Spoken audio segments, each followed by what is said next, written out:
Welcome everyone to interview number 25 of OSU Improvement Month. Today with Zylice. Hello, hello. I just introduce myself. Oh, yeah. Oh It yeah. was Okay. yeah, Yeah, just a yeah, quick okay. intro, Yeah. but just in case anyone's not familiar with you, could you give just an intro to who you are and what people recognize you for? Yeah, I'm Zylice. Most people know me as Jay. I am a top 100, mainly speed player, but can put up a fight on just about any skill set out there. Uh, and I have recently been approaching the end of my tournament career, besides like the OC World Cups, and yeah, No. continuing to grow from there. Why is your tournament career ending? I feel like it's a lot of commitment for even just like one tournament to just like allocate like an hour of every weekend. It gets like really annoying. It's like if I want to go out for a weekend, it's like just not possible. Or and then I want to also spend more time on content, which is what I took a year off school to do, and Ah. I found that tournaments also get in the way of that. And in a way, I feel like um, tournaments can hinder a skill cap if you're not smart with how you manage your practice, I feel.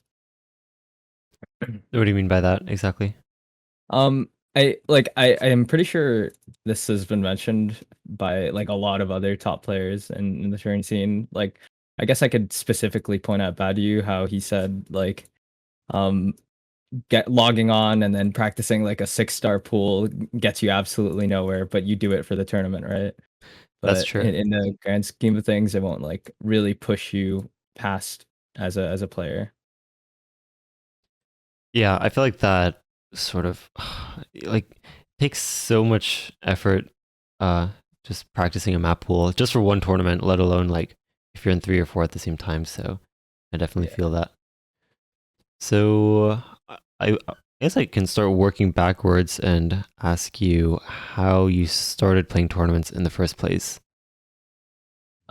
So when I around 2020, like the early or halfway mark, I kind of got back into the game a bit, and I had like the biggest improvement spike in my entire career. I think when I came back from my break, I was like around rank 4K to 2K.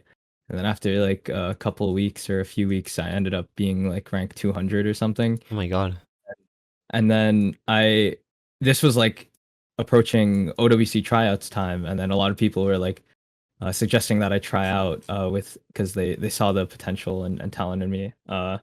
And I did. I ended up, I think, overall placing sixth in the tryouts, and that was like pretty much more or less my first tournament experience, like just trying out for OWC 2020.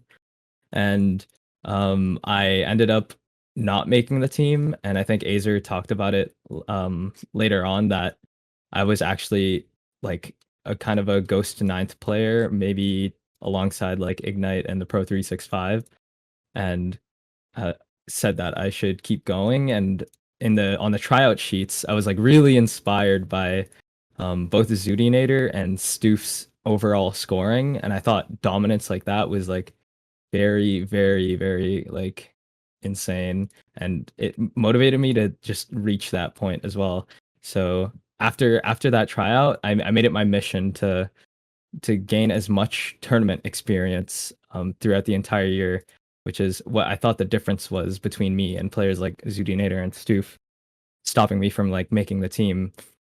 So I ended up playing pretty much every single tournament I could in the year of 2021. Like I think Dio mentioned it by the end of the year that he straight up said that every tournament he knew I was playing in, Oh that my I was god. capable of playing. Yeah. It was like got to the point where I was playing like 13 matches in a weekend. I think it was during and NAT and Yaz's Summer Cup. I ended up playing 10 matches that day, and like I took a nap in the middle of the day, and I played against Hammy, and I was just so burnt out. I ended up getting swept by both him and Exarch.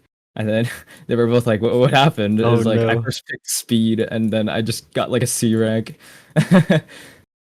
Dang. And but yeah, I really really pushed myself with tournaments that year, and then by OWC 2021, Azer handed down his captainship to me for OWC. So it almost sounds like during World Cup tryouts of 2020, you weren't really that involved in the community at the time. Yeah, I really wasn't. I think I was like in my small knit friend group, I guess. Like who were actually like if like three of them were like probably restricted at the time, and but all three of them are like unrestricted now, I think. And like it was just us, and we just played very chill multiplayers and on like Ripple servers just because we are all restricted. And then I really was a bit distant from the community, but after getting introduced to the tourney scene, like I I realized that the Canadian community, especially in the tourney scene, is like very like welcoming, and I ended up what's called, I guess, migrating to them pretty nicely. And at first it was a little rough because like that specific group of people that I'm talking about, like I actually thought I was just cheating at the time, like Oh especially no. from my rank up from like 4 digit to rank 200. I think a lot of players had like suspicion of me cheating and whatnot. Um, but but as time went on, I ended up going to like an OCU Ontario meetup, and then people like watched me play like in person, and they're like, okay, maybe not. That's And funny. that's how I kind of merged into the bigger community of tournaments. So, looking at your play history, so you started playing in late 2014, but it looks like there's been quite a few phases where you just took a relatively long break. Can you walk us through sort of a TLDR of your OSU history, starting from the very beginning and how you found the game, and sort of walk us through a couple of those phases leading up to Yeah, and 2020? in 2014, I was, I guess, part of a Geometry Dash community-ish, I guess. It was like very popular in elementary school, so then I ended up playing it a lot and grinding a lot, and realized there was an online community and with a bunch of very talented players, and I ended up becoming one of those players that got into the actual Geometry Dash community, and I became friends with a lot of amazing players. And one person I really looked up to is Alex Payne 24. I think I think it name changed when I was used to like Alex Sucks 24 or something. But he he made a lot of YouTube videos. I think he's like some of his Geometry Dash videos have got like tens of millions of views, and he every now and then would upload like OSU videos that nobody really watched, but I just looked up to him so much that I watched pretty much just about all of his videos, and I came across this catastrophe video. It is like the one that Make You mapped. Uh, it's like really old map, it's like 4 or 5 stars, Oh, yep, the red and background. that was like my very that was my very first video relating to Osu that I've ever seen. My first impression of Osu, I should say. And I just thought like the gameplay combined with like the music, I just thought was like very epic, and I wanted to be someone who could like reach a very high level in that game, so I could feel the same way. So I looked it up, I ended up downloading the game, and that was the first map I played. And funnily enough, if you look at my profile, my most played beat map is that very beat map. Yeah, I was just gonna mention that. I logged on. I think I played the tutorial once. I played one of the stock maps on like easy 2 star difficulty, and then uh I immediately downloaded that catastrophe map, and then I spam retried it. I wasn't able to play like 2 stars or 3 stars, but I spam retried that 4 or 5 star map over and over. For Dang. whatever reason, I'd like, and then one day I passed to the very first 8 note burst, and it was the biggest rush of dopamine I've ever gotten in my life. And I was like, oh my, I can tap. And then I ended up passing it for the very first time within like a few months, and then I just kept playing maps around that difficulty. And then I kept improving at a steady rate until about 2016, which is when I think I eventually got restricted for I unfortunately went down the cheating rabbit hole, which you shouldn't do. Bad, don't do that. I was a child, naive, unlucky, Oh no. and after April of 2016 and my ban, I of course kind of stopped playing the game. Like once you're disconnected from ban show, it's like it's hard to want to keep playing Osu like offline or like in a community like Ripple that's hardly active. Uh, and then I eventually found out that like a lot of players get unrestricted for simply, apologizing for what they've done wrong, and I did the same. And around 2018 is when that happened for me. I sent in an appeal admitting to everything, and in 2018 I got unrestricted, but I didn't play as actively as I used to back in like 2014, 2015. It was very, very on and off because in that time that I was restricted, got introduced to a bunch of other games like Minecraft, GTA, Overwatch, Rocket League, a bunch of other games that I spent my time on, and OSU just really didn't pique my interest anymore until about 2020, which is when I said I got back into the game actively. As you can see, like the biggest spike in my play history graph.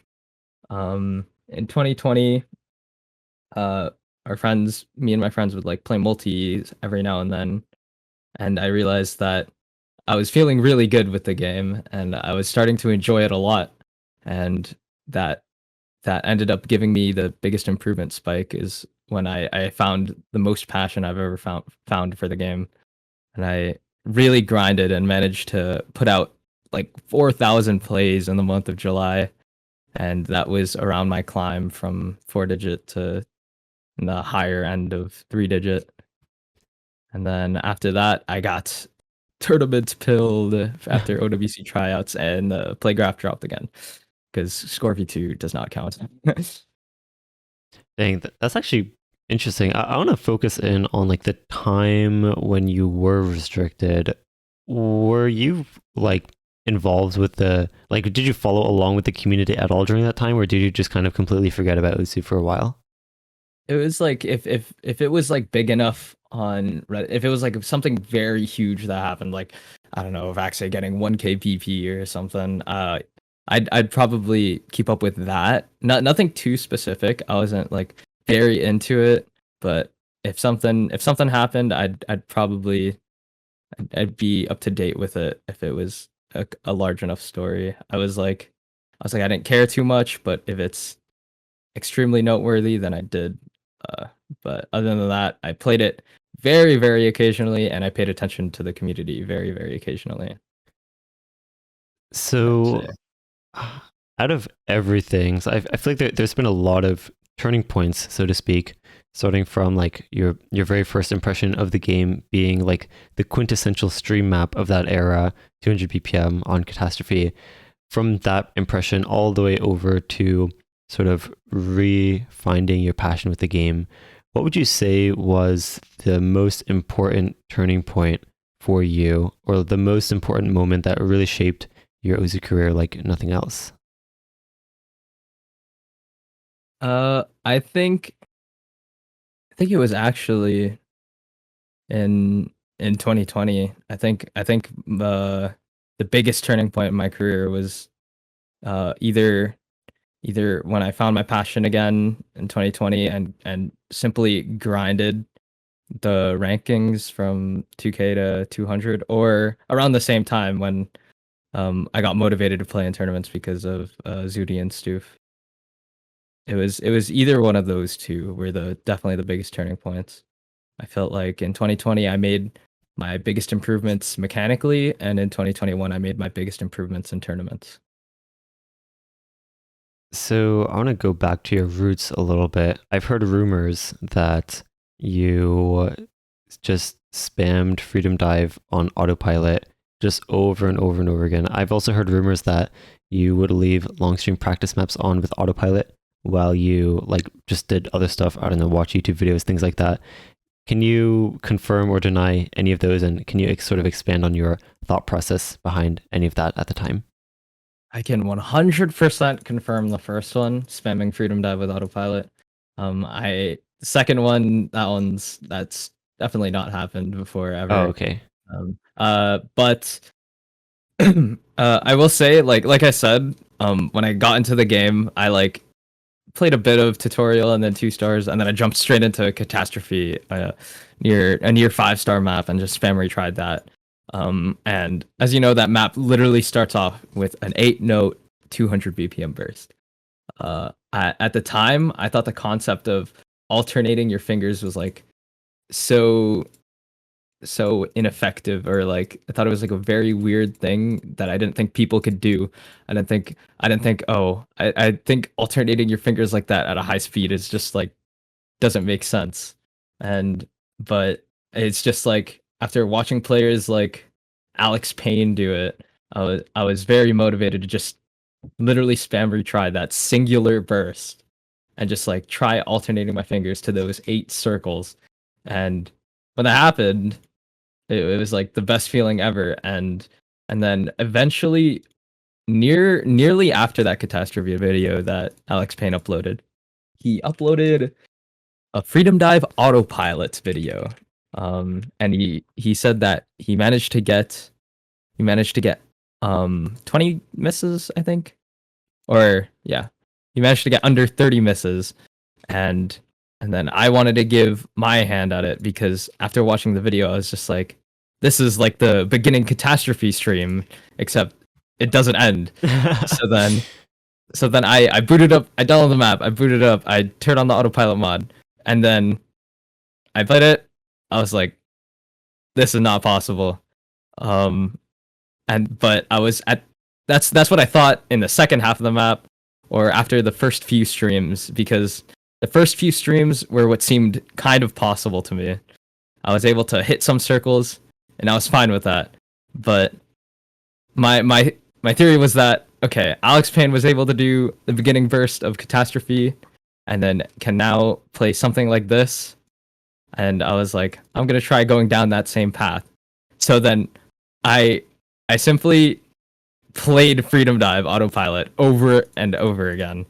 And I was just frustrated that I couldn't move my fingers that fast, but other people could move their fingers that fast. So then, with my constant D ranks, I wish I had my old laptop on me because I could probably show my actual replays on them. But like that laptop's probably long gone and long dead. But No. I did spend like countless D ranks and just like trying to move my fingers as fast as I possibly could and just training that map to no end. Uh, and then yeah, it is my fourth most played V map. And I'm sure that almost all of those plays are actually just autopilot.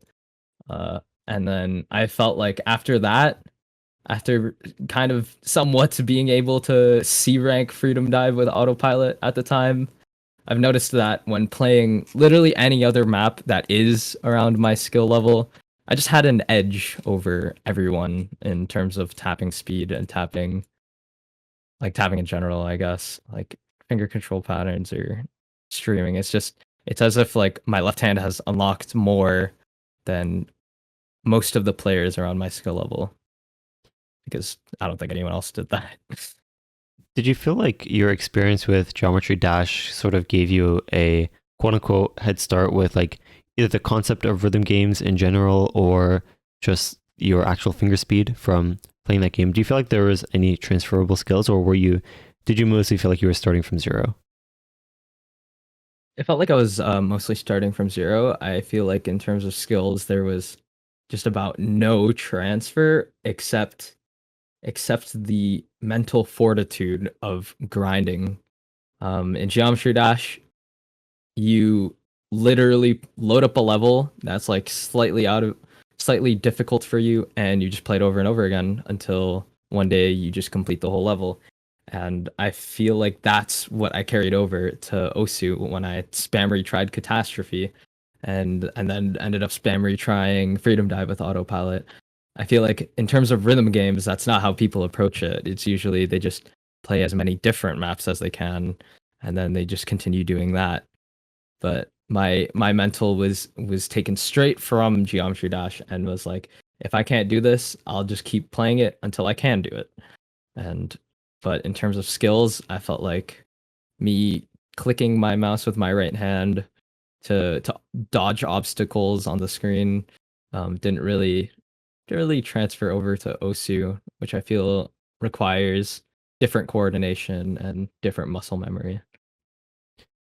So you pretty much started out as an autopilot player, it sounds like. How often were you even playing without autopilot at that time? Um, Believe it or not, nothing besides Freedom Dive. I never really used autopilot. It was just the Alex Payne video that inspired me to just play that specific map with autopilot, and then nothing else. But at the time, of course, like I said, like compared to players of my skill level, I did have that edge on tapping, so it led me to play maps like Rog Limitation or Midnight Siege with DT, that not many other players farmed besides me and a few other people who were very also talented at tapping. We those were our farm maps, right. It was like Right, right. my first 200 pp was Rog Limitation, and then my second 200 pp play was Midnight Siege DT, and they were both like C ranks and B ranks, but they were still worth 200 pp for some reason.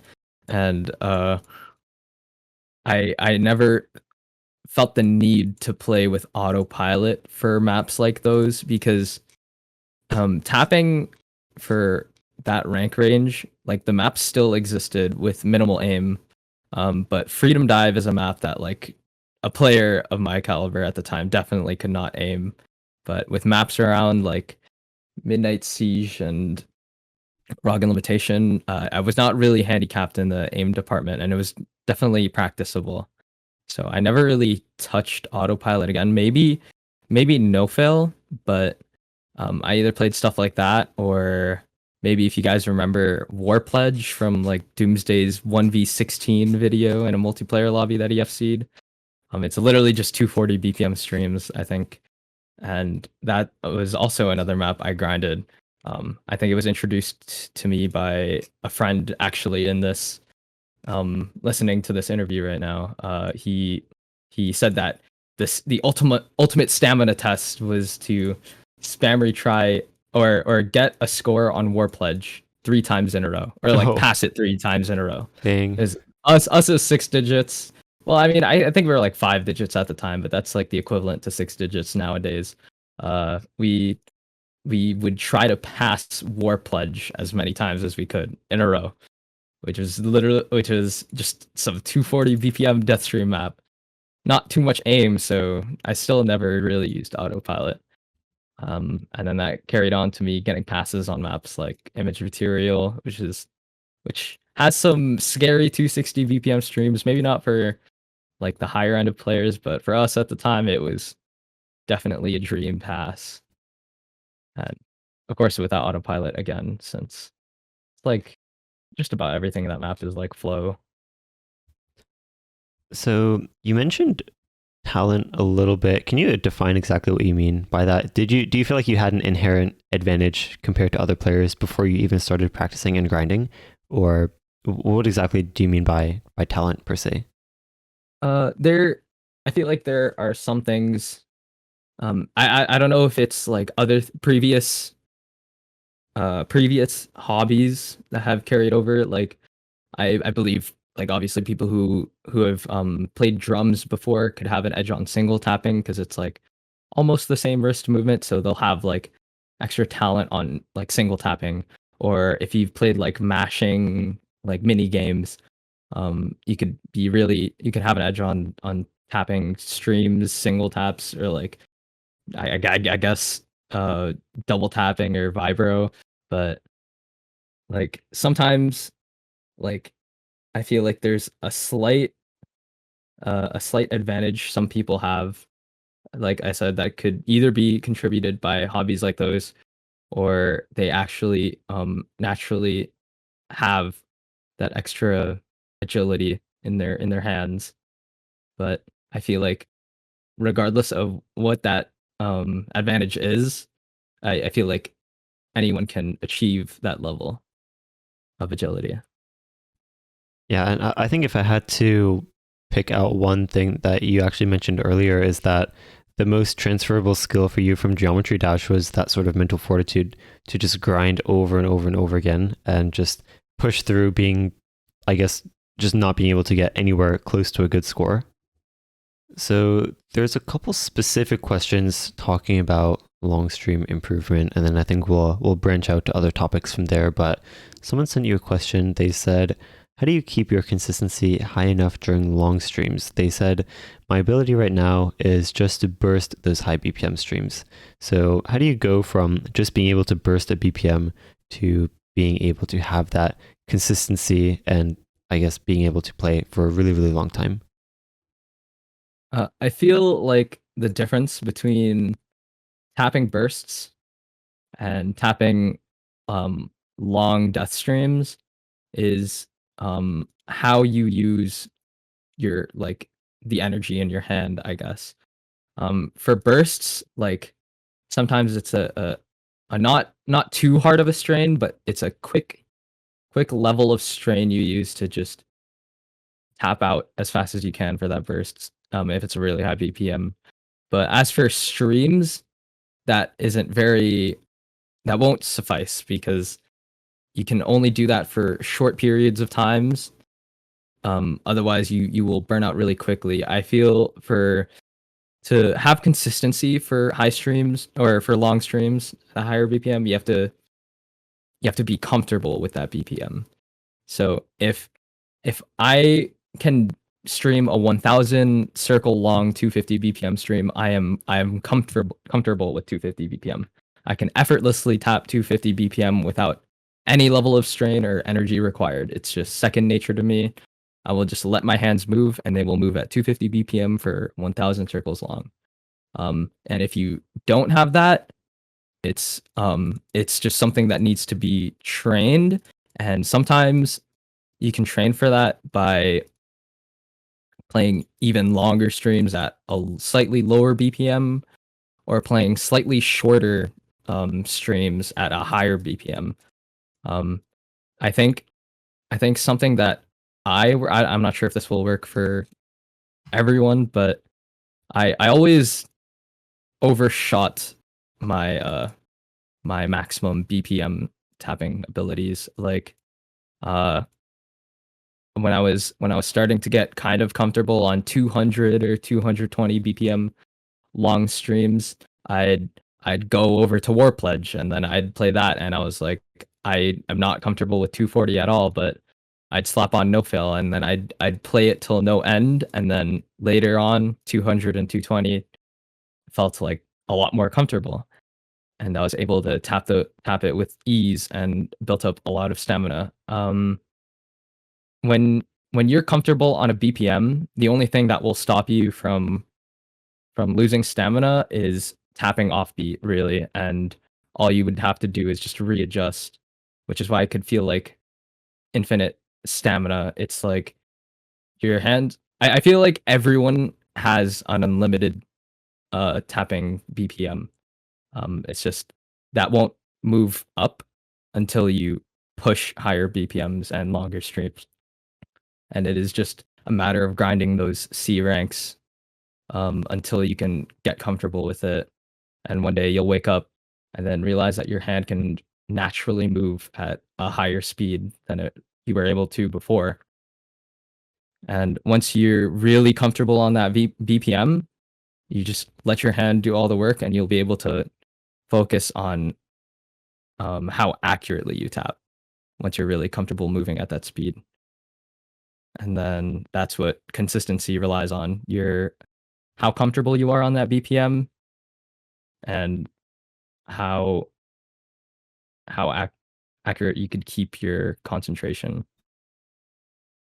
I'm glad you emphasized that point, especially towards the end where like everyone has their BPM that they sort out on, because I think people look at players like you and other top players that are sort of world class in the realm of speed and stamina and things like that, and they sort of feel like it's such a far step above where they are now.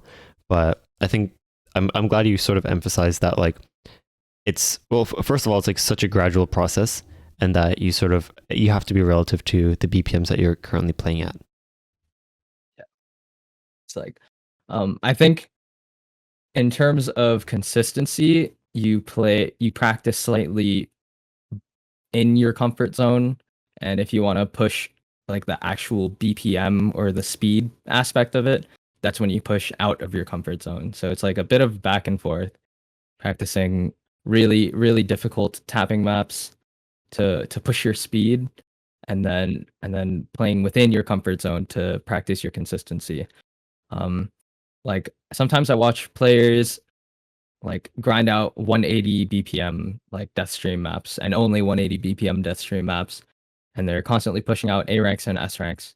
And I see that as training your consistency, but that BPM is that cap of BPM is going to stay on there until you like push yourself to 200 BPM or 210 BPM, where you're going to start to drop C ranks, because it's a it's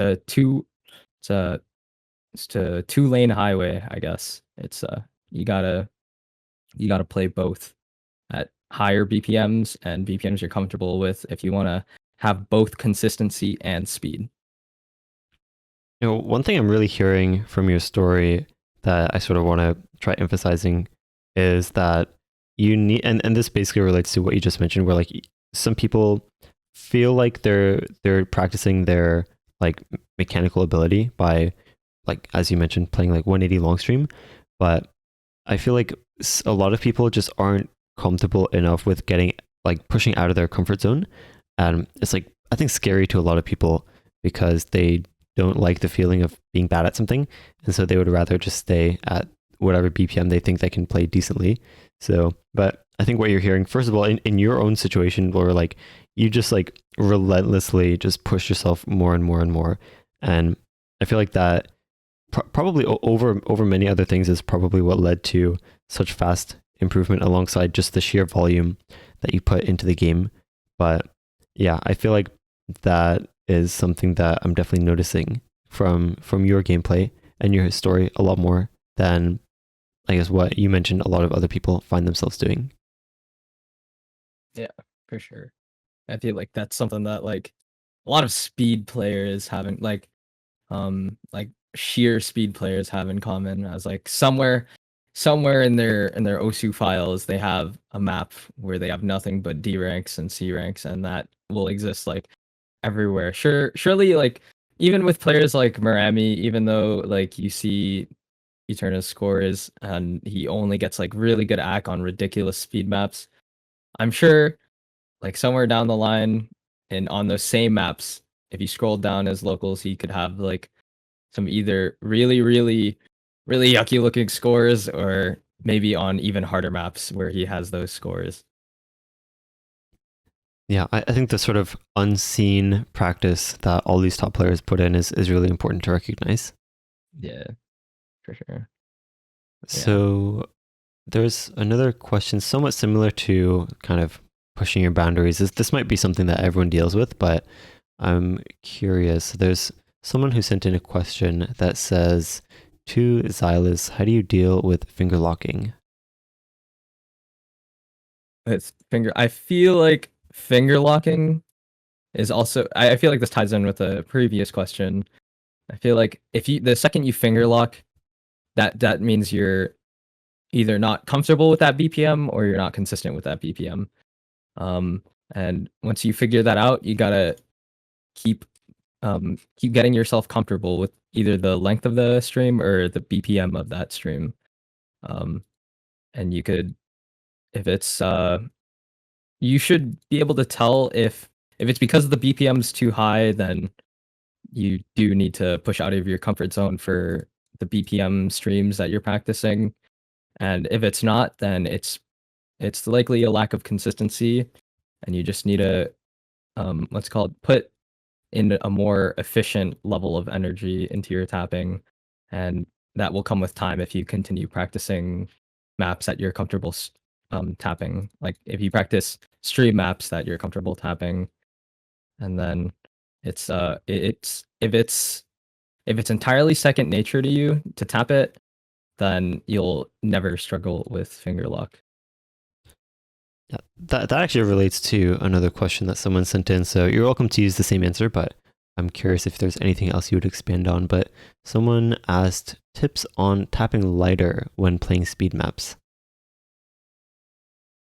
Ooh, I think for tapping lighter, I don't. This is I'm a believer in tapping in whatever way is most comfortable to you.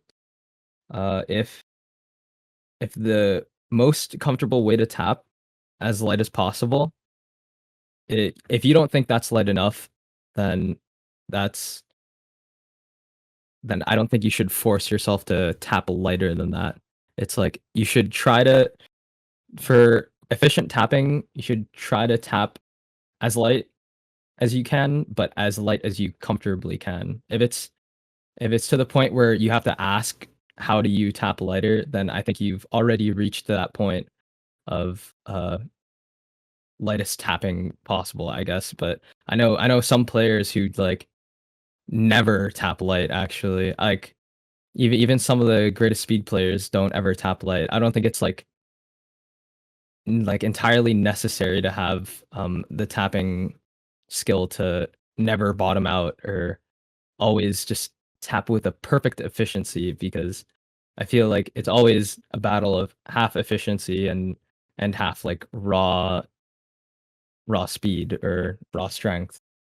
And so you have to, if you put in that training to push your BPM and your speed cap and your consistency, then will get to a point where you actually just still won't need to tap extremely light. But if you're looking for tips to tap as light as you can, just like tap as comfortably as you can, because that's as light as you'll ever need, I think. If it's comfortable to you, that's as light as tapping as you'll ever need in your entire career.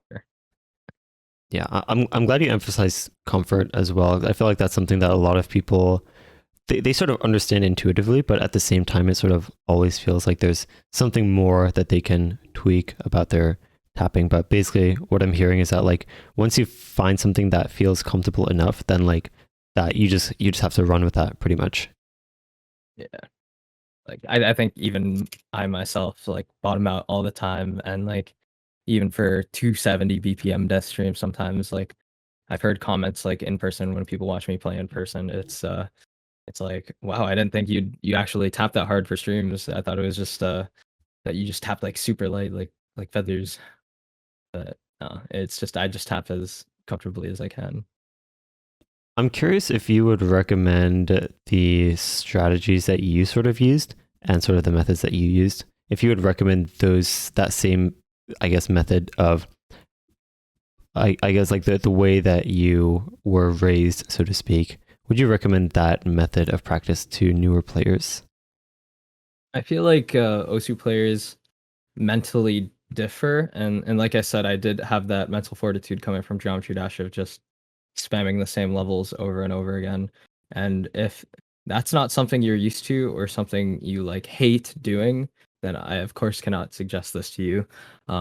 But I feel like a method, or I feel like the way of approaching, I guess, speed and stamina for everyone is to always make sure that you're keeping a balance of pushing your comfort zone. Like spend some days playing like maps that are harder than you usually play, and then spend some times playing maps that you're comfortable to or that you're comfortable playing, so you can keep that consistency. But if you know some stream maps or speed maps that are harder than you usually play, but you never really care to play because you think your scores are really bad on it or you can't play it. If you think you can't play it just because you can't pass it, try the no fail modification. I feel like I feel like a lot of rhythm games where it doesn't have like the HP drain mechanic or the failing mechanic, it like it keeps people playing harder maps a lot more often. And I see I see like very fast improvement in some of those rhythm games where failing is impossible, because people are like more open to playing harder maps, and it doesn't really restrict them from that. But even though no fail can be a bit of a turnoff sometimes, it if you play through a map that's like that you can't pass but can somewhat play, I feel like that's almost the perfect difficulty for pushing skill cap, and pushing your limit for speed and whatnot.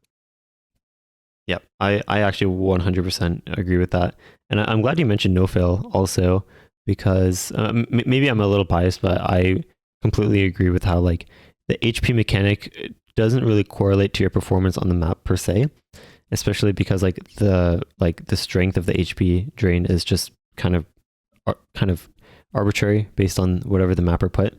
So yeah, I definitely agree with like not being so concerned about like whether or not you failed the map per se. Yeah, it's also like I know sometimes because I used to be a past player, like I said, with maps like War Pledge, Time Freeze, Yomiuri, and Apparition, and at the time like an Image Material. Um, I feel like the HP drain that scares you sometimes for certain patterns, like helps you.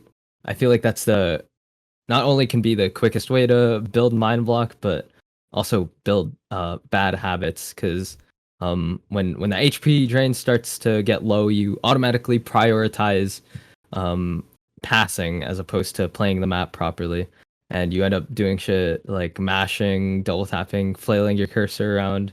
Um, but when you have no fail, that stress is not there, and you can follow through the entire map, playing it as properly as possible. Okay, that's actually another good point, and I sort of want to ask you if that was something that was kind of on your mind when you were first even just learning to stream, like when you were playing Catastrophe, for example, or any of those other maps earlier on. Were you sort of or were you trying to consciously like make sure that you weren't cheesing the patterns in any way and like trying to make sure you like really played it the proper way, so to speak? Or did you actually end up building a couple bad habits from just trying to like force your way through patterns and then had to sort of rewrite those bad habits? Yeah, this is definitely a comment from me in hindsight, because I definitely did build a lot of those bad habits and ended up mind blocking a lot of maps. Like I said, when I was a pass player, and I went for passes on uh, image material, for example, or that's a really good one. Time freeze and the big black. Like as I became a lot better of a player, surely at the time, like passes on those map felt really good and like really accomplishing. As I grew as a player, and I am now of the caliber of I should be able to play all three of those maps like really well. Um, I can actually hardly pass time freeze some of the time. And then the big black, I can probably get a max of like 200 combo. And image material is just there are some patterns that are impossible to hit for me. And all these issues that I have with all three of those maps were because of the mind block I've developed from trying to pass them as a lower ranked player. So it sort of sounds like more of a mind block thing than your tapping technique per se. Yeah, yeah, definitely a mind block thing. And then as per bad technique, I guess I guess I can no longer, or I've I've built a habit of not snapping squares properly or reading squares properly, which I think I developed from like going for passes on Rainbow Dash like girls, or Atama no Taiso. Uh now I can't. I think a lot of my FC runs were ruined on maps like Fallen Angel or Blank Field to Goodbye, because of the square patterns that I've developed a bad habit of coordinating, I guess, when I play them, I guess. It's like I see the square, and instead of reading them as individual 1-2 jumps, I see it as a singular flow pattern, and I try to draw a circle, hit the spinner, and then I just end up missing the entire square. Oh no. And I feel like that's a habit I still have yet to fix, but yeah, that is a bad habit I've developed. I feel like I've developed mind block on 3 specific maps, and I feel like I have the bad habit of um not reading squares properly when I play them.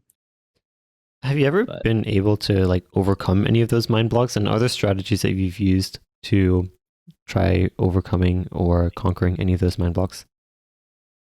I feel like sometimes you can it sometimes works for I know this has worked for like some people. I don't think it's ever worked for me, but sometimes people make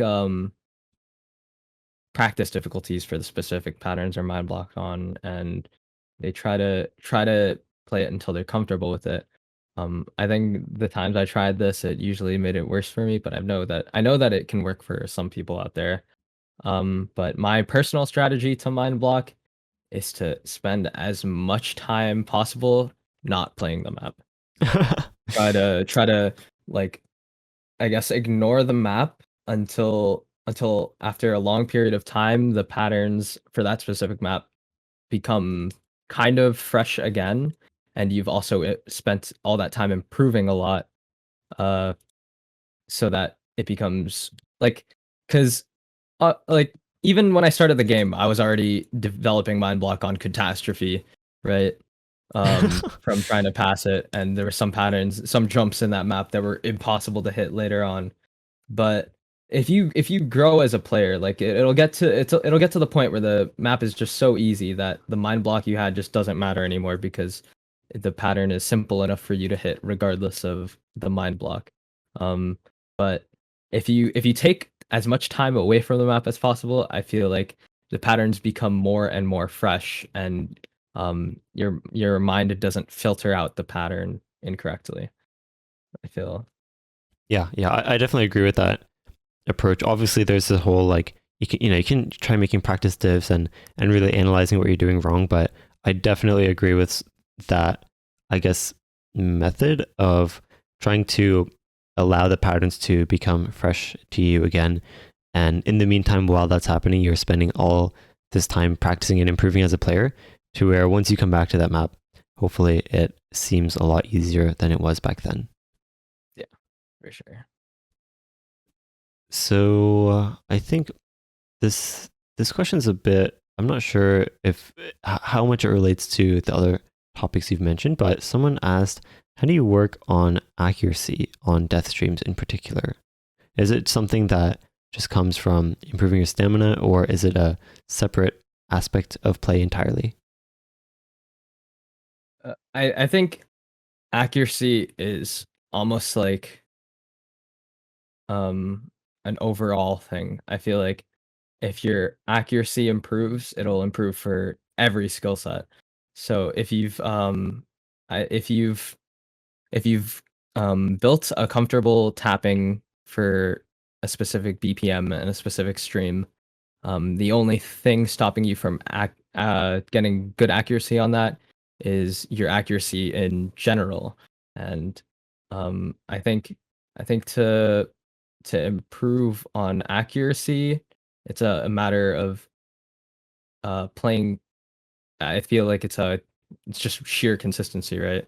It's just you try to get as minimal 100s as possible on maps you're comfortable with, and then over time you'll get better with that.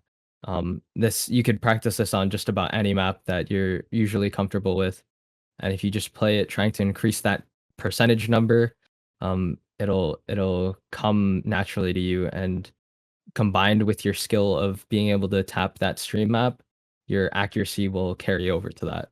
If your skill of tapping that stream map is already there.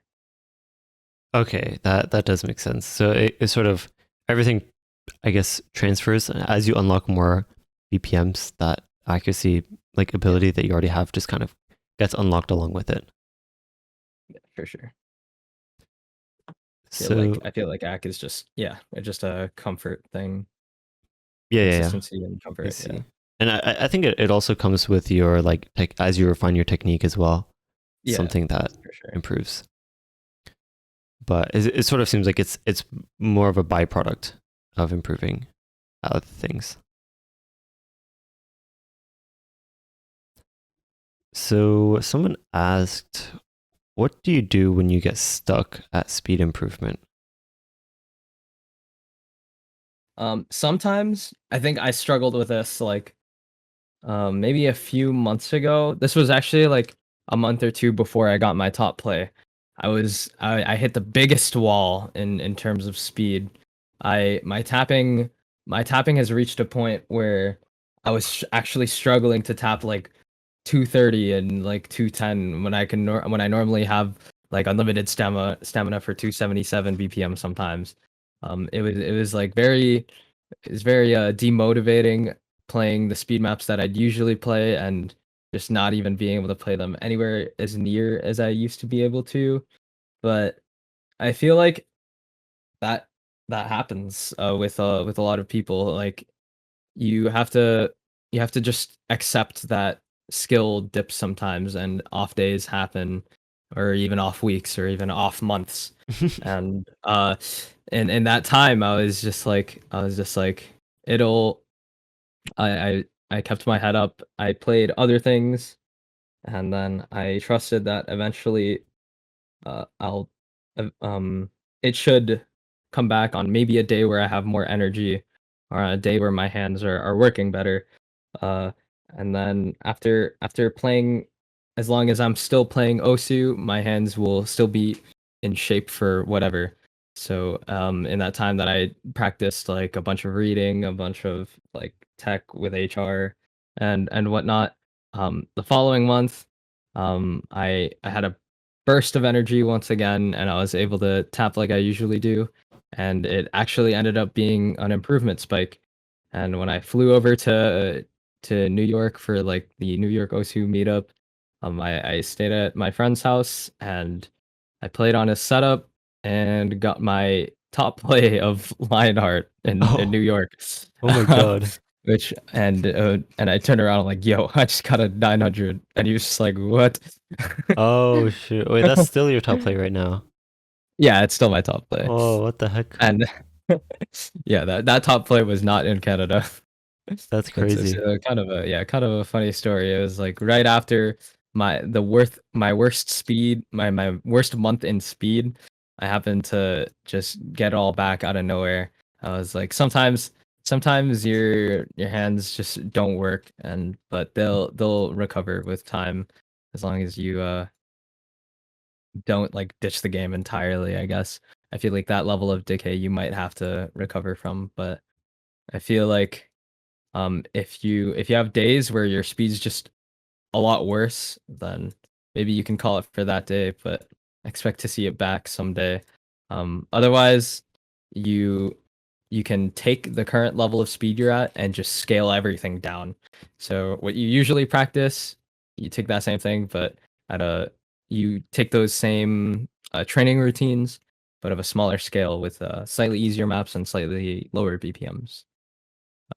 If you want to continue pushing, because I at least what it felt like with my experience was that on a bad day, grinding 230 BPM speed made as much would transfer over to my 270 BPM like on a good day.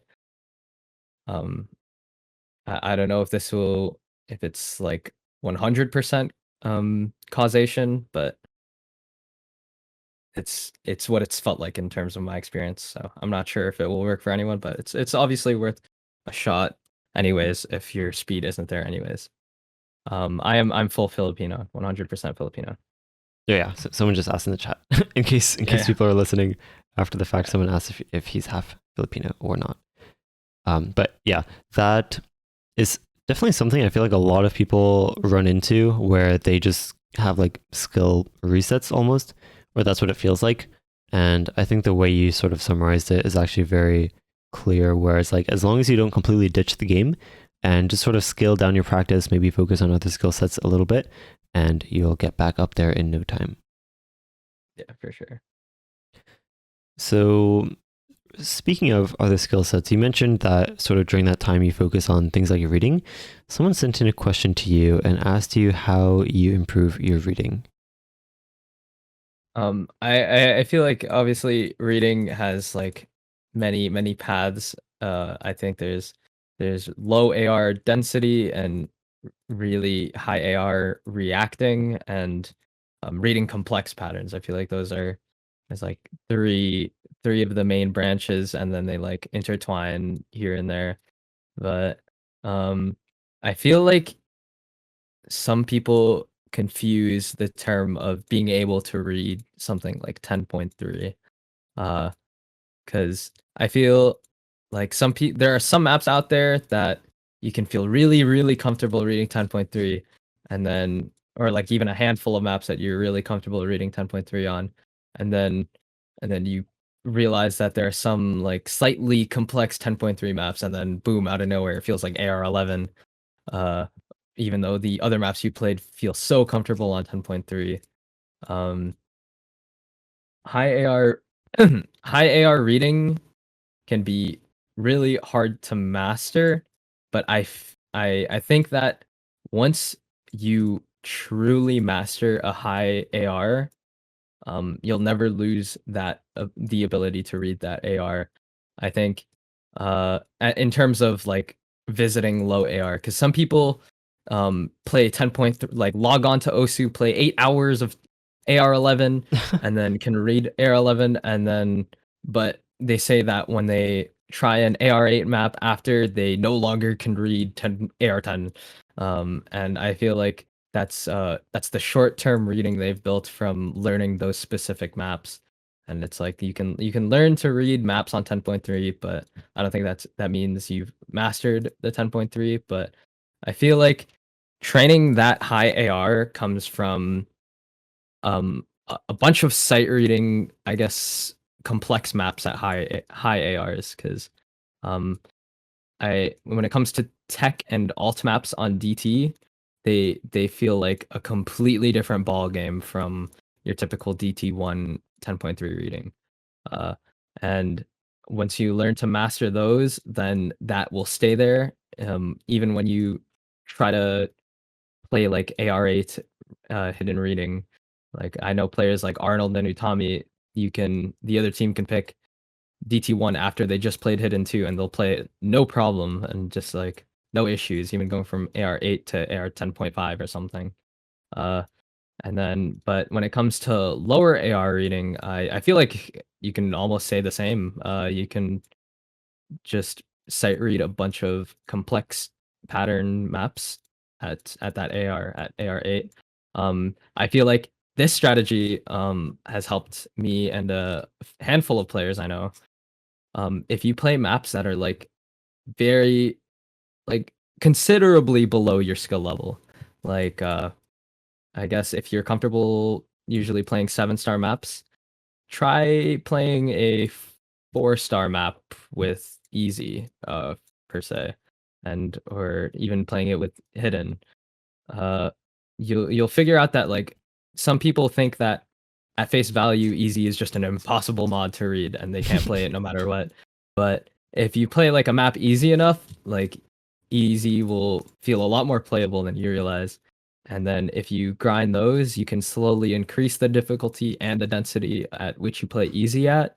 And I think though doing that will slowly improve your lower AR reading, and you can turn on hidden. I think that hidden is a matter of getting used to. So if you spend a lot of time on hidden, you'll eventually get comfortable on that as well. But of course, this is summarized by, I guess, play more. If you want to master that high AR reading, play a bunch of complex tech alt maps with DT. If you want to master that lower AR reading, you can play a bunch of complex AR8s reading maps, and or you could play easy maps or play easy on maps that are easy to you. The placebo to think low AR, high AR is easier to read with HD. I think it's preference. I think HD genuinely does make high AR easier to read for a good amount of players out there. Um, like me and Zudinator, for example. I'm sure like hidden makes a monumental difference for us with DT. Okay, well maybe not for Lily, because she's still a demon without hidden on DT. But for me, it's the second I turn on hidden, it's just it's just a whole new world. I can play the map like infinitely better.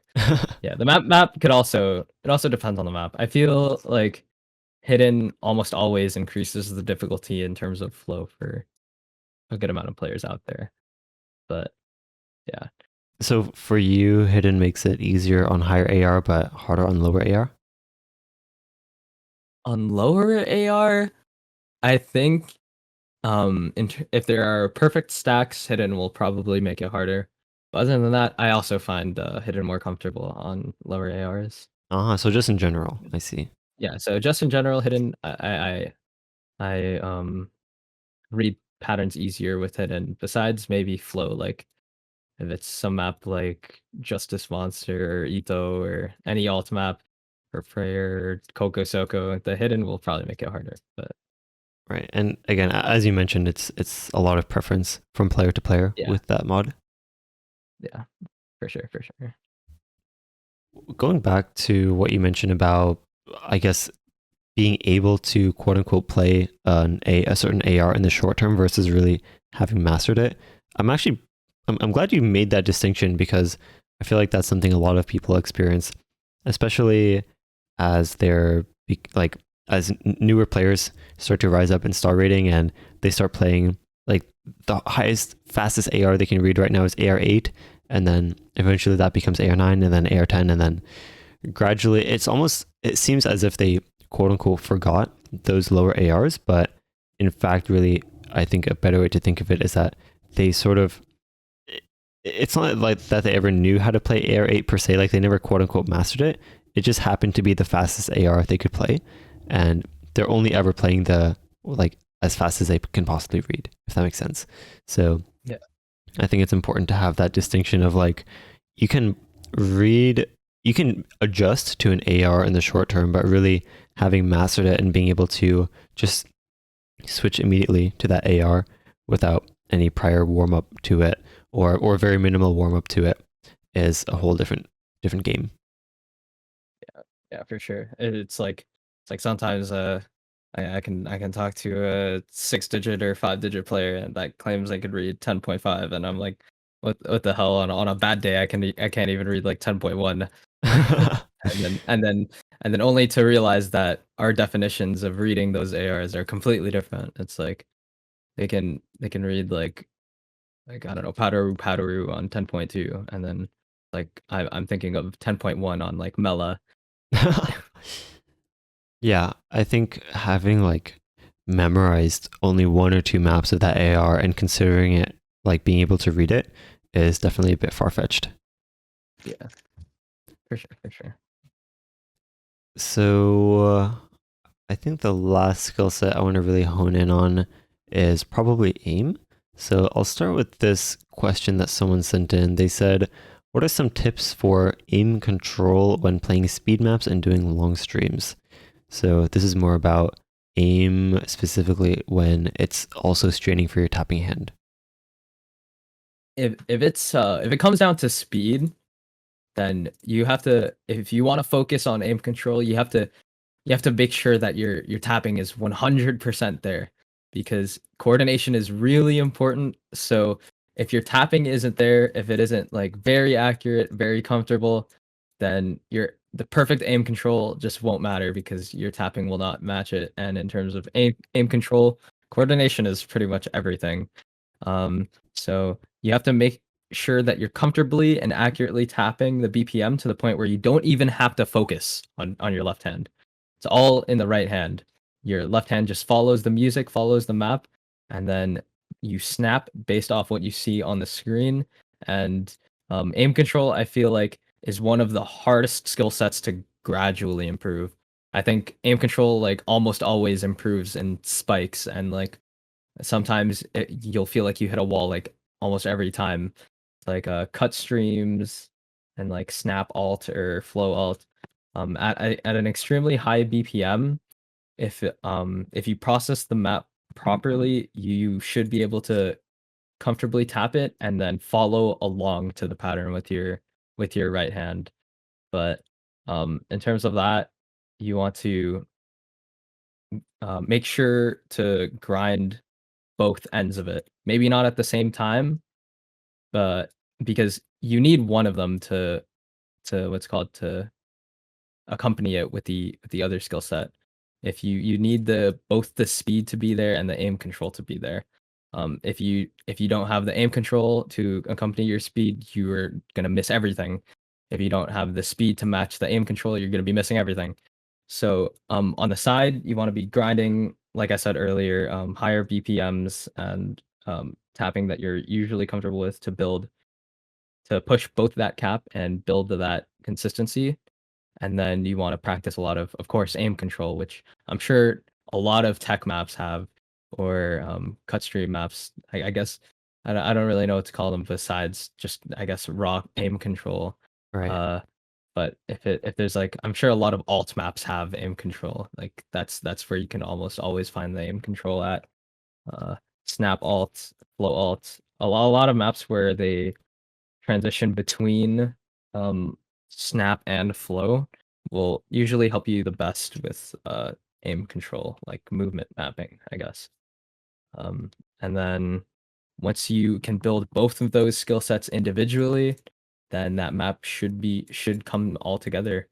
I know in circle circuits, the tournament to decide the tournament player of the year, uh, in the playoff pools, um, I helped playtest the No Mod 5 and buffed it to the point where it was a 270 BPM speed map with a lot of cut streams, uh, Oh, which you don't usually hear pretty much ever. It's like that's definitely a first. Just a No Mod 5 270 BPM with cut streams in it.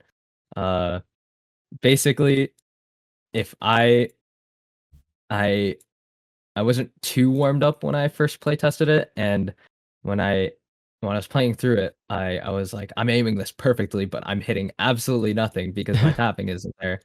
And then when I eventually warmed up to the point where my tapping was there, then I realized if my aim was slightly mistimed or slightly miscoordinated, then I just ended up no locking everything. So it's just there were just two individual skill sets that I needed, but I can't gradually improve by playing that map. dang, that sounds like a crazy map, especially for a tournament. Yeah, I think it was like 9 stars. I think it's the laser star rating is 9 stars. Oh my Yeah. god, that's crazy. But yeah, that sort of concept of having your tapping so comfortable that you can just basically put it on autopilot and almost forget that it's even there is something that I feel like that's a pretty common concept that people mention, but I do know you specifically have mentioned that a couple times over the years, where it's like you want to be able to reach the point where you can just not even think about your tapping at all. Yeah.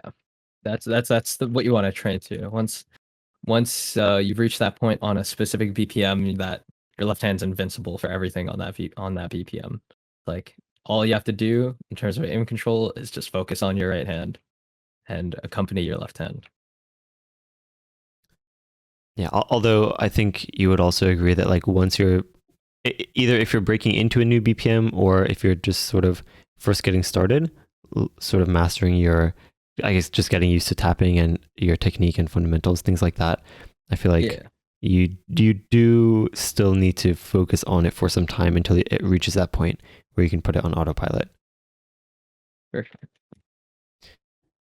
So putting everything together for tournament play, I feel like for you, you've you spent a lot of time in tournaments, especially throughout 2021. And through that experience of having to learn all these different skill sets, well, first I'm curious, what was the hardest tournament skill set for you to learn? And when you eventually did start feeling more comfortable on it, what what exactly was it that allowed you to break through that skill set? Was it really just spamming it over and over again, or were there specific is there specific advice you would give to people trying to learn that same skill set? Yeah, I think the toughest one for me was definitely uh, I'd say tech and more specifically hard rock tech. Uh I'd I think I think that was the one map the very specific Hard Rock 3 slot that I'd always try to dodge in like every 1v1 matchup or every time like my team would ask about it, I'd be like, no, I'm a no-go on that. But I think um I think it's the same deal of sure I can be comfortable with it on like 5-star, 6-star pools, but I felt like my consistency across all things were there, but when it came to my weakest skill sets, it was a matter of just the lack of skill cap pushing I gave it. Going back to what Bad you said, like if you grind and practice 6-star map pools, you're not really getting anywhere as a player in the grand scheme of things. So I had to take it to solo if I really wanted to improve in Hard Rock Tech. I started finding harder tech maps that you don't usually see in tournaments. And I'd slap on Hard Rock and I'd play it. Um, like like a Ramsing Hard Rock, you wouldn't see that in a tournament. I doubt, or Behemoth Hard Rock. I think I'd a lot of the times I'd actually be putting on no fill yet again and playing these really difficult tech maps with Hard Rock no fill, and then I slowly got more comfortable with it. I think one I really liked was like Hikari no Hoe with Hard Rock, with it, which was just a bunch of like kick slider jumps and it's called at the end there were a lot of aim control for the flow triples and the back and forth sliders, like very specific difficult patterns that I really had to push my comfort zone on, and I felt like that was what really pushed my biggest improvement spike, which was actually really recent in terms of tech. I feel like only very recently have I been getting really comfortable on tech, and I think it was against Zudinator in Canadian Tech Tourney Grand Finals, where I was like, I was I'm definitely not the same player I was before. I was like, I usually would hate to play every single one of these maps, but I found myself like seeing the Hard Rock 2 in the grand finals of Canadian Tech Tourney, and out of just literally grinding in solo, very difficult tech and hard rock maps. Um, but yeah, I think improvement in anything is the double aspect of consistency and skill cap pushing. Like I said for speed, but I personally think that also carries to almost every mechanical skill set. It's like if you want to make that raw improvement, you're gonna have to you're gonna have to grind harder maps of that skill set that are slightly out of your comfort zone. And then if you want to build consistency on that, you have to also grind maps of that skill set that you're comfortable with. And you have to balance out between those two until the point where you've mastered that skill set and you're comfortable playing it no matter how difficult the map is or no matter what the map is. Yeah, I'm noticing that theme for sure throughout a lot of your play history, where it's like you're just not like afraid of just pushing yourself further and further, especially from a tournament skill set perspective. That tweet of Badoo's that you're bringing up, which I also definitely agree with, and I think a lot of people do as well, where it's like basically what he said is that he wishes he hadn't played. Well, he feels like he would have been such a better player mechanically if he didn't spend so much time playing tournaments where all his time is spent playing maps that are under his skill cap. So yeah, I think your general philosophy of just always pushing yourself is really important. Yeah, like funnily enough, I think on this journey where I was playing a bunch of solo hard rock tech on these leaderboards, where the mod leaderboards of hard rock, I've actually almost seen Rectagon on almost all of them at the very top, and then I thought to myself, and I was like, this must have been the result of how proficient he is at the hard rock skill set in tournaments. He's Ah, got to be one of the best out there. Uh, and it was like it reminded me of that. It was just damn, he's on every single one of these leaderboards that I'm for of the maps that I'm using to improve that very skill set. Is it was just like it helps me realize that maybe I am down the right path. for in Yeah, terms of improving hard rock yeah. tech. That makes a lot of sense actually. Dang. I didn't realize just how many scores he had. I mean, it's crazy. Like there's some players that just have scores on every single like per mod leaderboard on all these obscure maps, and it's like, yeah, this is definitely why. This is Yeah. definitely why they're as good as they are at a certain skill set. Yeah, I feel like it ties between like enjoyment too. It's like usually the skill set that players are best at are usually the skill set they find like the most fun. Like because you do require that motivation for that skill set to grind it if you really want to get better at it. But usually like speed players for example, they find playing speed super fun. Like just tapping those extremely high BPM streams is just very, very exhilarating to them, and they enjoy playing those types of maps and nothing else. And that's how they end up improving at nothing but that and improve over everyone else because they actually just like playing it more than everyone else. And I think that applies for Recteon with Hard Rock Tech and Malashevsky for like hidden tech. It's like they just enjoy playing it more than anything else. So they play it over everything else and end up being the best at it over everyone else. Yeah, and not only that, but like if it's that fun for you, then like you will just spend all your time doing it, and it's not going to feel like a Yeah. chore. I feel like that like a lot of people have mentioned that like above all else, you kind of need to make sure you're having fun with the game because that's ultimately what will get you past all those barriers and roadblocks and skill resets, quote unquote, and all those harder times where you're not watching yourself improve every single day. It just I think the motivation has to come from the actual time or the actual enjoyment, so to speak. Yeah. Passion's definitely like very important. So, on the topic of tournament skill sets, someone sent in a question for you specifically. They said, if your ultimate goal is to be a well rounded player, do you feel it's best to try being well rounded from the get go or to get really good at a certain skill set initially and then branch out? And if it's the latter, how do you know when to branch out? I I personally think that it's the latter, and I think that sharpening the singular blade you have to the point, um, to the highest point you can, and then rounding yourself out. Um, and I'm saying this through observing other players actually. Like, this isn't too much from personal experience. Well, I guess if I had rounded myself earlier, I wouldn't have improved myself mechanically as farther.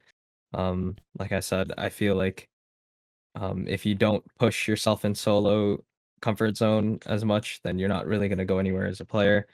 But um, I feel like even players who continue to improve mechanically that do play tournaments, like even if they rounded themselves out, that doesn't mean you can't continue pushing yourself in your one trick skill set or in your mechanical skill set. Like for example,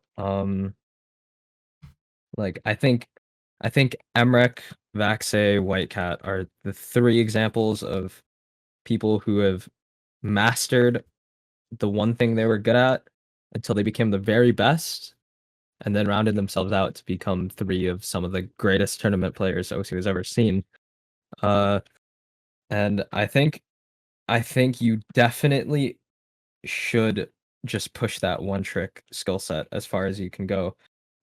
Because it can get hard for I know for a handful of tournament players out there, once you round yourself out and start playing in a lot of tournaments, it gets hard to get back into that raw grind of improving one thing.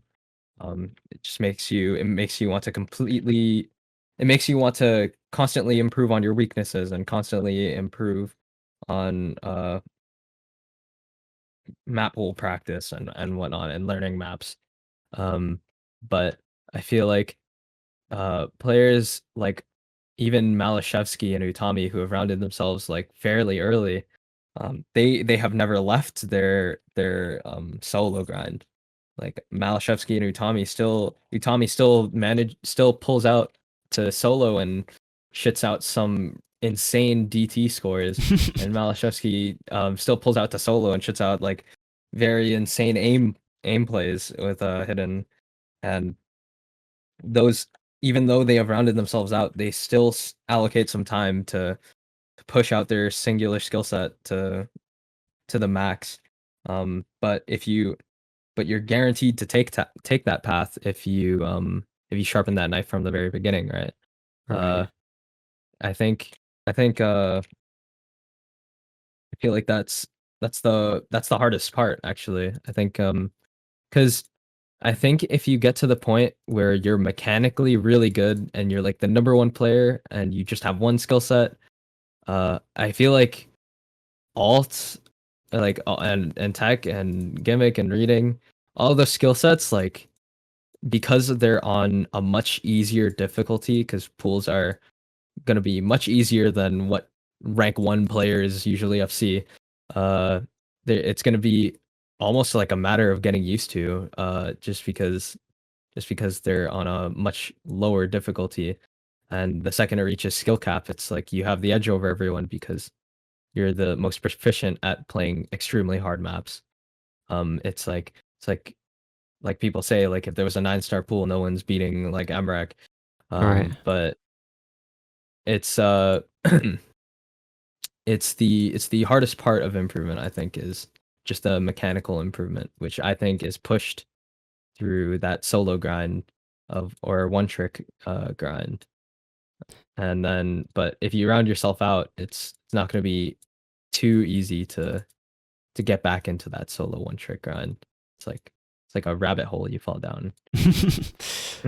Yeah, that's actually a really good way to put it. And I think that the big thing, as you mentioned, is sort of the time sink that starts to happen between just every skill in the game, where once you start focusing on well-roundedness, it's like your attention is scattered and you're making small improvements to all these different skills, but in the long run, it's like compared to just focusing all your attention on this one skill, it's like you could balance both if you have a lot of time to do so, but yeah, it's tricky.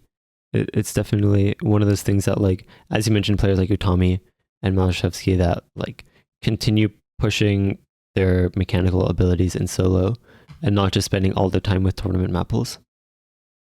Yeah, for sure. And I think he also asked like when do you decide to round out? Right. And I think that's entirely up to the player. It's just you have to keep in mind that when the second you go into rounding yourself out and getting into tournaments, to make sure to realize that you're still not out of the solo game. You can still always push your one trick skill set. So it's just entirely up for you to decide. I don't think when you do it will affect you too much, but just always make sure you're pushing yourself in solo. I think the other aspect of tournament play that a lot of people find themselves struggling with is probably nerve control. Is that something you have experience with or advice on? And any tips you would give for controlling nerves in tournaments for people who are either entering the tournament scene for the first time or maybe they've been around for a while and still find themselves getting nervous? I think nerves have like, or nerve control in general has two aspects to it. Personally, I think there is what's called, there's nerve reduction, which is like how minimal you can keep your nerves for the situation, right? Or the circumstances. And then I feel like the other aspect is how well you can play while nervous. Um and then it's like you want to tune these sliders as optimally as you can to yourself, right? If you if you have if you make yourself as little nervous as possible, then you'll set yourself up for the best performance while nervous. But you can still get nervous sometimes in certain circumstances where no matter what, you'll just be nervous because it's just a very pressuring situation. Um, and in that situation, you will also require the nerve control of playing really well while nervous. And I think Idke made a point on that where it's like right after you set a very good play or whatever, and you're really nervous, start up another map like right away and teach yourself to play really well while shaking, while nervous, while having a high heart rate. But you can also mentally treat yourself before these situations.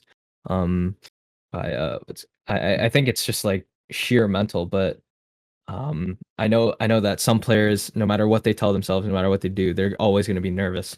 And I'm actually one of those players. So like no matter what tournament, no matter what match, no matter what play, if something's about to go down, I'm just nervous. My heart rate is up there.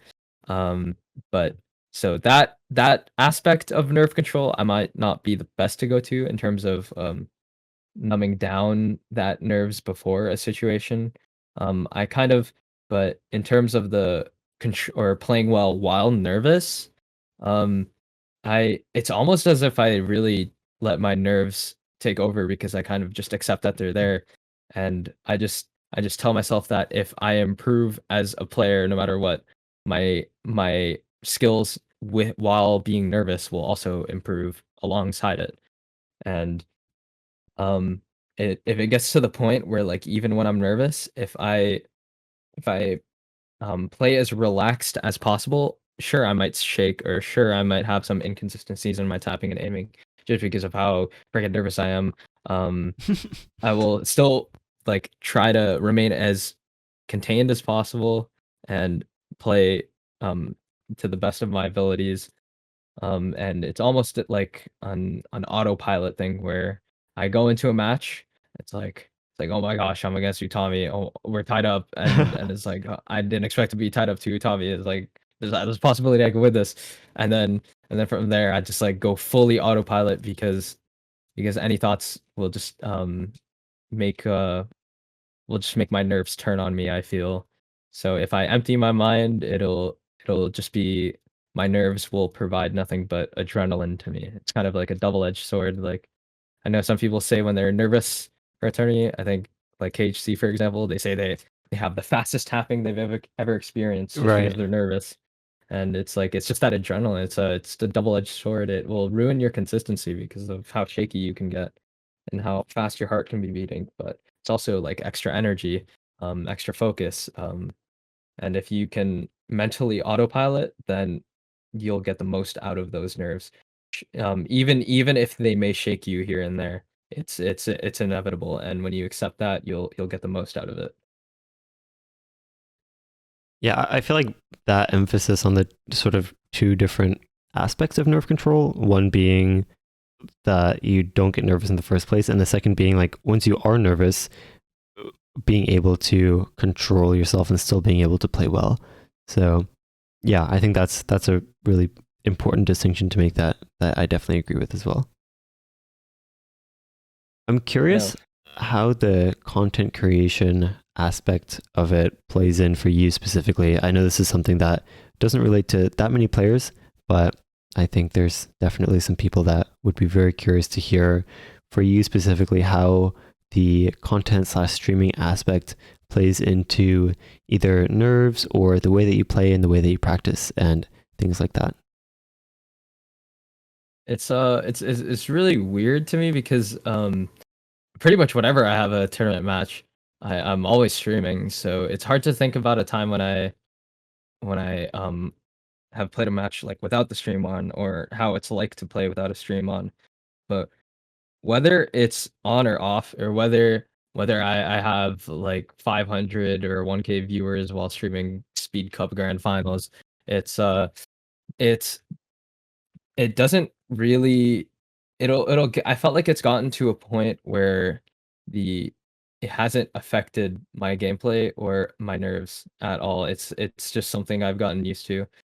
It's like it's the condition I've put myself almost in every scenario. It's like whenever I'm playing a tournament, whenever I'm in a play, whenever anything's going on in my OC career, it's just always being streamed.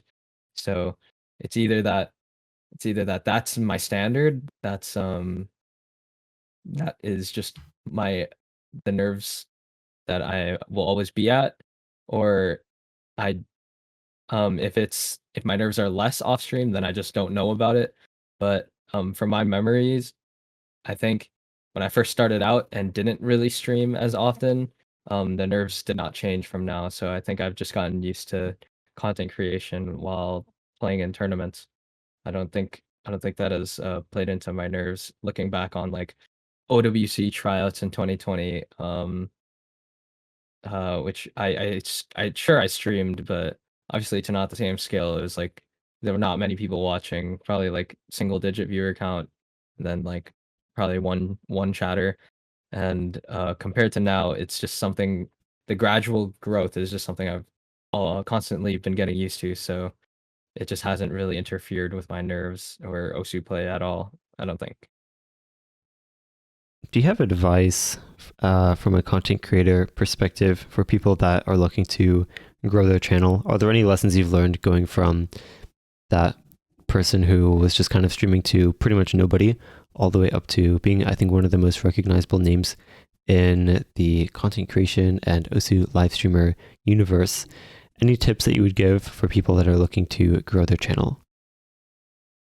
I think this like kind of universally applies to like content creation for like even outside of OSU, but viewers and audience aren't as lifeless as it sounds. Like they're not really there for you. They just want to watch and what's entertaining. They just want to watch what's enjoyable. They want to consume whatever they want.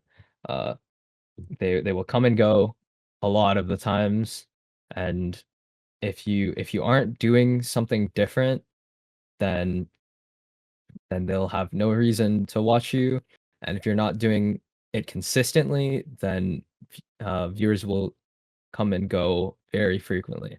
They will they will stop by and then forget your existence, right? So if you want to really push content creation, I think it comes down to doing something different that's entertaining, that people that you can see people watching um on their own time for the hell of it. And you got to consistently push that out. You got to frequently put it out, weekly, bi-weekly, or even like daily or every other day. um just gotta keep that going, introduce new ideas, spark very, very, very clickable ideas or concepts, I'd say. Yeah, for sure. What's your favorite and also your least favorite part of live streaming or content creation? um I think both my favorite and least favorite parts have to do with the people I'm involved with. I think my favorite part of it is the people I get to meet along the way, and like working with other content creators and like meeting a bunch of very, very cool people. Because like the second year like put on a big platform like YouTube or Twitch, meeting people becomes very frequent. And like I sometimes meet some of the greatest people and friends I've made today, that I especially got to meet at TwitchCon a week or two ago.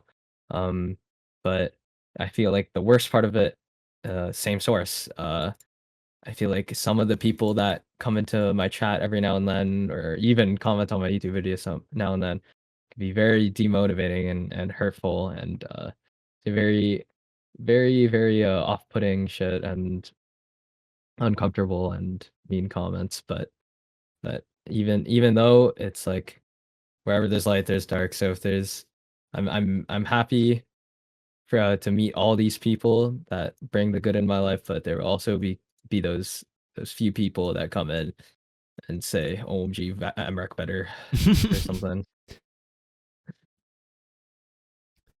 But yeah. Yeah, well said. Yeah, I think as you mentioned, it's very double edged, but that I think it's definitely both. That's man, all your answers during this interview have been so good. I don't know how to put it, but Uh, your insights are I think really valuable for a lot of people.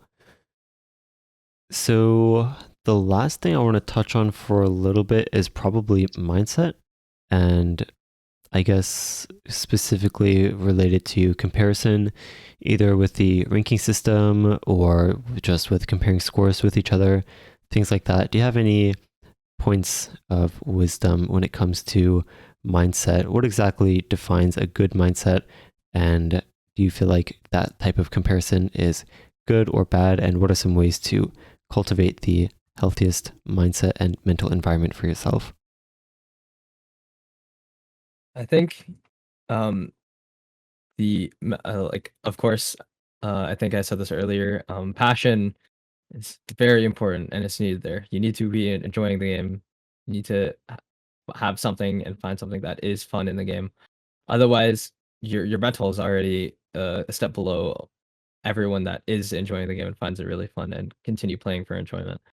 Um, but I think I think what people struggle with or what hurts a lot of people mentally tends to be comparisons. I think Azer himself said this like a while back. He says that this this game is designed to make you feel like you're getting worse even when you're improving. Uh, because your ranking system is literally comparing you to every single player in the game. It's a number that places you above or below every other player in the game. So if you take a quick break and you come back to the game, you can see a lower number sometimes, and then sometimes you'll play, and even if you've improved, you might not be able to set the scores that put you at the number you once were at. So even though you've improved, it can feel like you've gotten worse because that number has lowered. Even though even though like you yourself have made that improvement, it can feel like you've gotten worse because your ranking is just lower than everybody else. But that just means everyone else has improved alongside you, but even more so. And you wanna keep your improvement in comparison to yourself. You never want to bring that comparison to other players, especially in a negative way, because otherwise that's only going to put you down, and it's one of the most demotivating things. Before, if you say I used to be as good as this player, I used to be much better this player, but not everybody improves at the same rate. You can always get to the skill level of any other player, but not always at the same speed, and there are always a bunch of other factors that affect it. And you have to you have to accept that although you won't improve more than everyone else and it won't always improve to a higher rank, you you have to see your own improvement. That's always there. Um, as long as you play the game, as long as you keep pushing your skill cap, your consistency, as long as you keep pushing your comfort zone, you'll always be improving, and you will always have to scale that to yourself and nobody else. And your mental will always be safer if you stop comparing yourself to others. I think I think I think a lot of players, especially around after OWC tryouts, like for some people who didn't make the Germany team, the USA team, um, the Canadian team, it affects their mentals a lot when they because that's also a comparison to other players. It's like, oh, I got the highest score in tryouts or whatnot, and blah blah blah. But that's not everything that comes into play. You yourself as a player have improved. You yourself as a player are a good player, but just because um a captain selected some other players that aren't you doesn't mean you haven't improved. It's just new talent will always come in and improve faster. And yeah, I think that's one of the most helpful aspects in mental is to never compare yourself to others in a harmful light. Oh my God, so well said. I don't want to say anything. I don't want to like ruin it. But uh, yeah, was there something I else you think wanted to say? I think there was I can't really remember it, but I do think there are like a lot of factors to mental. It's just you always If it's something negative, it's not going to be helping you, unless you're taking that unless you're hate grinding, I guess. If you're using that negativity to motivate yourself to move past that negativity, which is something I think Utami does. A lot of people see him as someone with a bad mental, or at least used to, I guess. Um, but in reality, every time he called him bad, that motivated him to do better, of course. And people can see that as like very bad mental. It's like, oh, he doesn't think he could do this. He doesn't think he could he thinks he's bad. He thinks like everyone's better or whatnot. But that's just him gaslighting himself into wanting to into motivation for getting better even further. It's kind of like it definitely is like a hate grind. I think Tommy really really passionately managed to improve through the negativity. So I think other than that, you wanna keep your mental as positive as you can at all times. Because if it isn't, then it's just gonna be in the way of your improvement. Yeah, well said. Hate grinding is one option. I think that's probably, man, these like recent vocabulary words that like encompass all of these like powerful ways to deal with like negative or just negativity in general, I guess. Yeah. But yeah, I think we might start wrapping up soon. Do you have any final bits of advice or wisdom or anything that you'd like to shout out and share with the world? Yeah, no, I think that would be a good way to wrap it up. Just mental. I think mental will keep you playing the game. Mental will determine what keeps you playing the game. Mental will determine when you quit. It's definitely ties into improvement and skill sets in one way or another. But I think that would be a good way to end things off. I don't think I have any other bits to add. I think I do have a scrim with the US in 14 minutes, I think. Oh, For OWC. So well, okay, then I'll let you go. Thanks again. Do you have any places people can find you other than your OC profile? oh yeah. You can find me at twitch.tv/ Zylice. I stream every day besides Tuesdays and Thursdays, which is today. Ah, Um and I usually will be streaming my matches, maybe OSU, maybe some Overwatch 2 gameplay, and you're free to ask me anything there. And you could find me at youtube.com/@Zylice, and Twitter at not Zylice. I and I think those are my three main platforms if you want to reach me or watch some of my content. awesome. Thanks again for taking all this time to share your wisdom with us. And everyone, thank you all for joining. Good luck in your scrim. Don't lose. Thank you for having me. Yeah, we'll see you all next Nice. time. Good night, guys.